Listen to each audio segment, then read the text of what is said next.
Alright, this is Philip with IES, Integrated Electronic Systems. I work on fire alarm panels. I'm here to walk you through on a false alarm.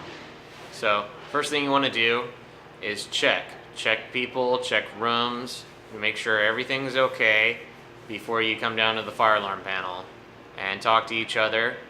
Next step is calling the fire department and saying it is a false alarm. They're the first ones you want to contact. That is a non-emergency number. It's 541-682-5111.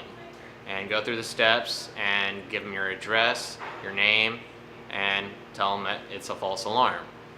Then going around, you'll come to your fire alarm panel and it'll say that where it's located, the alarm.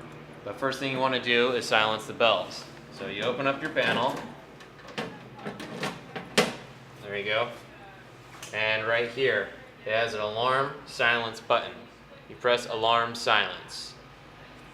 If this doesn't work correctly, acknowledge, then alarm silence. Then, the next step you want to do is record the message that it says. It'll have a display of where it is, like what floor it's on, room number, if it's a smoke detector or a pull station, or your hood system for your kitchen. Next step, once you got it recorded, it's still just a false alarm, you've reset it, then you actually come back to the panel, there is a button that says reset. Then you'll hit that button and it will go away.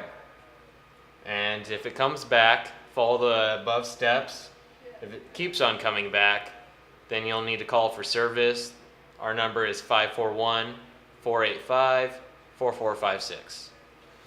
We're open 24 hours, so call us whenever. Have a good day.